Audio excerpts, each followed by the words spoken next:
Assalamualaikum warahmatullahi wabarakatuh. Apa kabar hari ini Ananda Soleh dan Soleha? Semoga tetap semangat terus ya, walaupun belajar dari rumah. Hari ini kita akan belajar di tema 4, subtema 2, pembelajaran ke-6. Mari anak-anak kita belajar dengan penuh semangat. Mari membaca teks berikut dengan lafal dan intonasi yang tepat. Sekolah Adiwiyata. Sekolah Adiwiyata merupakan salah satu contoh lingkungan sekolah yang bersih. Untuk menjadi sekolah Adiwiyata, sekolah harus bersih. Tidak hanya itu, sekolah juga harus rapi dan indah. Oleh sebab itu, pekarangan rumah harus dikelola dengan baik. Sekolah Adiwiyata tempat yang nyaman untuk belajar. Di halaman sekolah biasanya terdapat taman yang indah.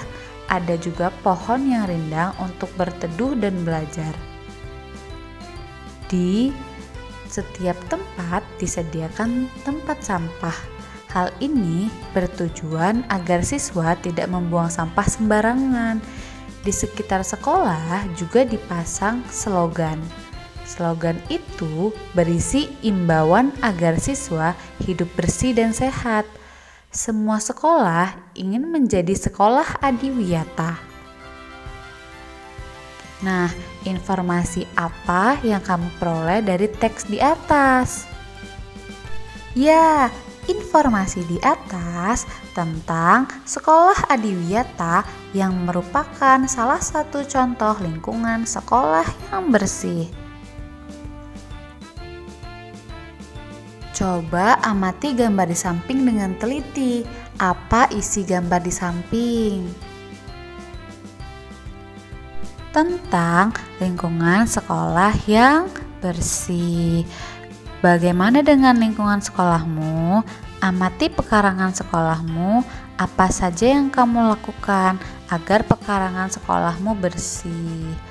Cara menjaga pekarangan sekolah agar tetap bersih.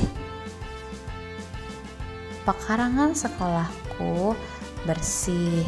Di pekarangan sekolah tidak ada sampah yang berserakan. Semua siswa selalu membuang sampah ke tempat sampah.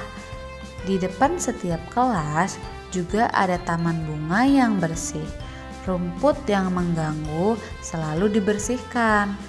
Pot bunga juga tersusun rapi. Pekarangan sekolahku terlihat indah.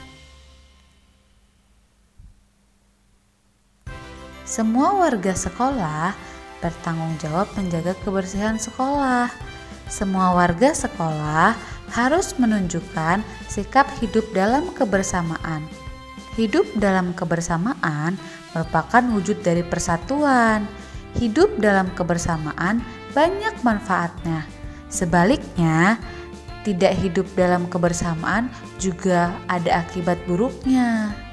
Coba diskusikan dengan temanmu apakah manfaat hidup dalam kebersamaan di sekolah. Diskusikan dengan temanmu apa akibat jika tidak hidup kebersamaan di sekolah. Manfaat hidup dalam kebersamaan di sekolah. Suasana sekolah menjadi nyaman dan tenang. Yang kedua, tidak ada keributan. Yang ketiga, terciptanya sikap saling menghormati antar warga sekolah. Yang keempat, proses belajar mengajar berjalan dengan lancar. Yang kelima, prestasi siswa meningkat. Adapun akibat tidak ada persatuan di sekolah. Yang pertama, suasana menjadi tidak nyaman dan tidak tenang. Yang kedua, sering terjadi keributan. Yang ketiga, tidak ada sikap saling menghormati antar warga sekolah. Yang keempat, proses belajar menjadi tidak berjalan lancar. Yang kelima, prestasi belajar anak menurun. Carilah satu contoh kegiatan yang mencerminkan kebersamaan dengan teman di kelas. Kemudian peragakan kegiatan tersebut. Nah, di sini ada contoh ketika bergotong royong kami mengangkat meja bersama. Nah, ini adalah contoh dari Edo dan Dayu yang mengangkat meja bersama. Sekarang, coba amati meja yang diangkat oleh Edo dan Dayu. Bagaimana bentuk permukaan meja? Persegi panjang. Persegi panjang dapat dibentuk menjadi pola tertentu. Persegi panjang membentuk pola dengan bangun datar yang lain. Nah, coba perhatikan gambar pertama ya.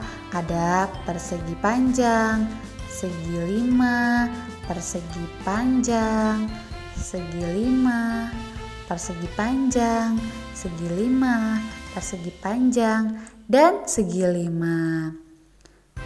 Ada persegi panjang, persegi panjang, segi 5, persegi panjang, persegi panjang, segi 5, persegi panjang, persegi panjang, dan segi 5. Kemudian, sedangkan pola yang ketiga ada persegi panjang, segi 5, segi 5, persegi panjang, segi 5, segi 5, persegi panjang, segi 5, dan segi 5. Tentukan bentuk bangun datar selanjutnya sesuai dengan pola-pola berikut. Nah, yang pertama ada persegi, segi 5, segi 6, persegi, segi 5, segi 6, persegi, segi 5, dan segi 6. Nah, kemudian pola gambar yang kedua ada segi 5, segi 6, segi 6, persegi, segi 5, segi 6, segi 6, persegi. Nah, terus ada gambar segi 5 dan segi 6. Pintar. Yang ketiga ada gambar trapesium dan jajar genjang. Trapesium, jajar genjang, jajar genjang, jajar genjang, trapesium, jajar genjang, dan jajar genjang. Kemudian pola gambar yang keempat ada trapesium, segi 6, persegi, segi 5, trapesium, segi 6, persegi, segi 5, trapesium, segi 6, persegi, dan segi 5. Nah, pola gambar yang kelima ada lingkaran, persegi, trapesium, segi 6, segi 5, lingkaran, persegi, trapesium, segi 6, dan segi 5. Sekian pembelajaran hari ini. Ibu akhiri. Wassalamualaikum warahmatullahi wabarakatuh.